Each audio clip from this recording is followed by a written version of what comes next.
여러분 혹시 이런 생각 해보신 적 있나요? 도대체 3억 원 모은 직장인들은 한 달에 얼마를 쓸까?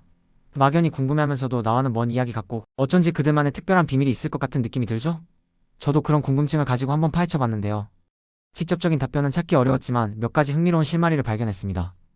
오늘은 그 실마리들을 바탕으로 3억 원을 모은 직장인들의 월 지출, 구조와 그들이 돈을 모으는 비결에 대해 함께 이야기 나눠볼까 합니다.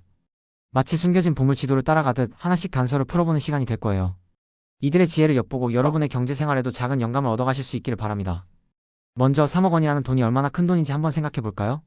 누군가에게는 든든한 전세 자금, 또 다른 누군가에게는 꿈에 그리던 주택 구매의 귀한 종잣돈, 그리고 어떤 이에게는 더 큰 경제적 자유를 향한 강력한 투자금이 될 수 있는 금액이죠.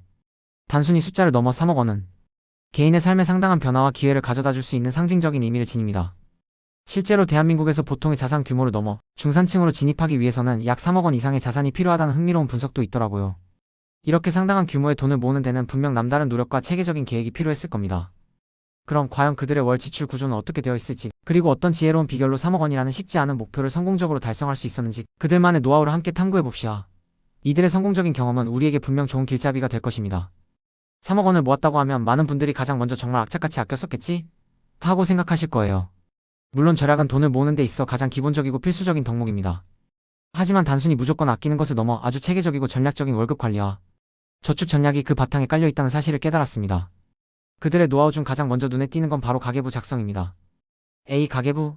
그거야 누가 몰라? 다들 쓰라고 하잖아.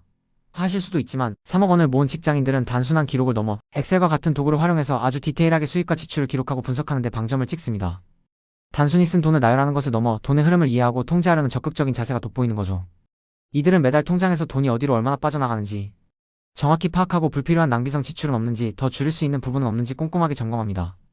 마치 기업의 회계사가 자금을 분석하듯이 자신의 개인 자산을 분석하는 거예요.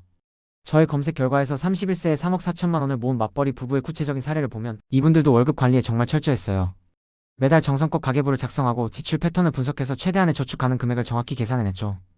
이게 바로 3억 원을 모으는 첫 번째이자 가장 핵심적인 비결입니다. 돈의 흐름을 파악하는 것, 그것이 모든 재테크의 시작점이라고 할 수 있습니다. 두 번째 비결은 매우 현실적이고 실용적인 접근 방식입니다. 바로 고정 지출 줄이기와 변동 지출을 효과적으로 통제하기죠. 월세나 통신비, 인터넷 요금, 보험료, 구독 서비스처럼 매달 정기적으로 지출되는 고정 지출을 한번 줄여놓으면 매달 지속적으로 절약 효과를 볼 수 있는 매우 강력한 부분입니다. 3억 원을 모은 직장인들은 이런 고정 지출을 그냥 흘려보내지 않고 귀찮음을 무릅쓰고라도 꼼꼼하게 재검토해서 줄일 수 있는 방법을 적극적으로 찾습니다. 예를 들어 불필요한 구독 서비스 해지, 통신사 요금제 변경, 불필요한 특약이 포함된 보험료 재조정, 혹은 어린이집 비용이나 학원비처럼 꽤 큰 비중을 차지하는 부분에서도 재조정을 통해 지출을 줄이는 노력을 게을리하지 않는 것이죠. 이는 장기적인 관점에서 엄청난 절약 효과를 가져옵니다. 동시에 식비나 외식비, 문화생활비, 의료비처럼 매달 변동하는 변동 지출 또한 무작정 쓰는 것이 아니라 미리 예산을 정해놓고 그 한도 안에서만 소비하려는 노력을 꾸준히 합니다. 마치 개인 재정 관리의 달인처럼 스스로 정한 예산이라는 그릇을 정해놓고 그 그릇 안에서만 필요한 물을 채우는 것과 같다고 할 수 있죠. 그릇이 넘치지 않도록 끊임없이 조절하고 관리하는 훈련을 계속하는 거예요. 이러한 노력이 장기적으로 쌓여 큰 목돈을 만들 수 있는 기반이 되는 겁니다. 이들은 단순한 절약이 아니라 지출 효율화를 추구하는 지혜로운 소비자들이라고 할 수 있습니다. 세 번째 비결은 명확하고 구체적인 저축 목표 설정입니다. 그냥 막연하게 언젠가 돈을 많이 모아야지라고 생각하는 것이 아니라 언제까지 얼마를 모으겠다는 구체적인 숫자와 기한이 명시된 목표를 세웁니다. 예를 들어 5년 안에 3억 원을 모으겠다와 같이 말이죠. 그리고 그 목표를 달성하기 위해 자신의 소득에서 일정 비율, 예를 들어 60%나 70%를 선저축으로 실천하는 강력한 원칙을 세웁니다. 월급이 통장에 들어오자마자 가장 먼저 저축 계좌나 투자 계좌로 목표 금액을 이체하고 남은 돈으로 한 달을 계획적으로 살아가는 방식입니다. 이처럼 강력한 의지와 명확한 목표 설정, 그리고 흔들림 없는 선저축 습관이 3억 원이라는 큰 돈을 모으는 가장 강력한 원동력이 되는 거예요. 마치 운동선수가 올림픽 금메달이라는 구체적인 목표를 정해놓고 매일 정해진 훈련량을 소화하듯이 이들도 자신의 금융 목표를 향해 꾸준히 그리고 끈기 있게 나아갑니다. 목표가 명확해야 거기에 도달하기 위한 효율적인 길을 찾을 수 있으니까요. 물론 이 모든 과정이 말처럼 쉽게 이루어지는 것은 아닙니다. 실제로 5년 동안 악착같이 돈을 모아 3억 원을 모으고 조기 퇴사한 직장인의 이야기도 여러 매체에서 소개된 적이 있는데 이분들도 엑셀 가계부를 통해 수입과 지출을 철저하게 관리했다고 합니다. 매일매일의 지출을 기록하고 매달 결산하며 자신의 재정 상태를 끊임없이 점검하는 꾸준함이 필수적이었다는 거죠.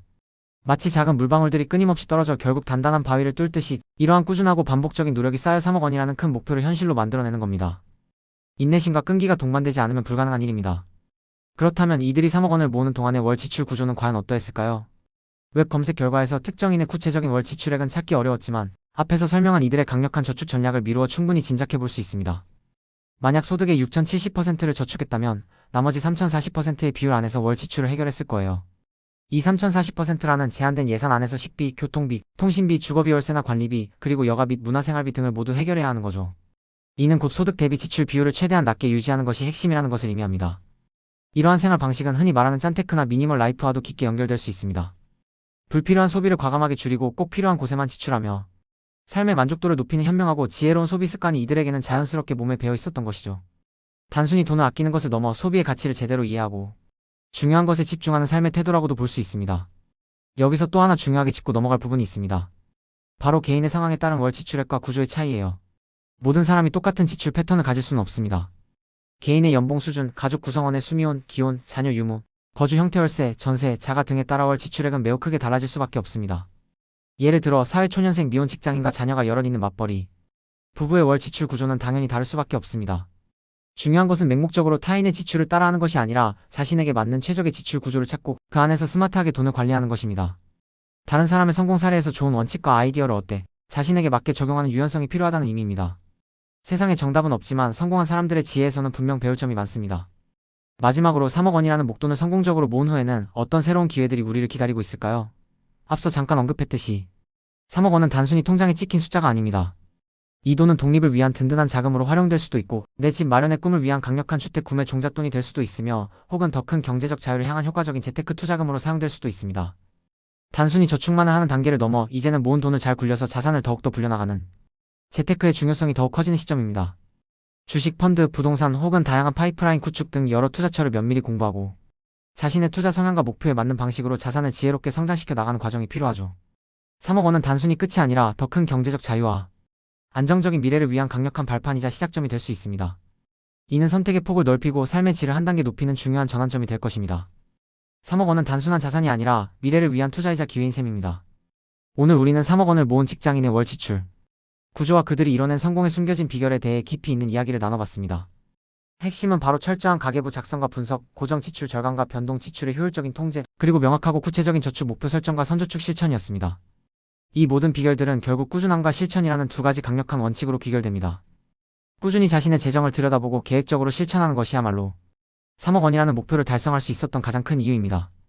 여러분도 오늘부터 자신만의 월급 관리 노하우를 만들어서 3억 원을 향한 멋진 재정적 여정을 시작해보는 건 어떨까요? 작은 습관 하나하나가 쌓여 언젠가는 상상 이상의 큰 결과로 돌아올 겁니다. 경제적 자유를 꿈꾸는 이 땅의 모든 직장인 여러분을 진심으로 응원합니다. 우리 모두 할 수 있습니다.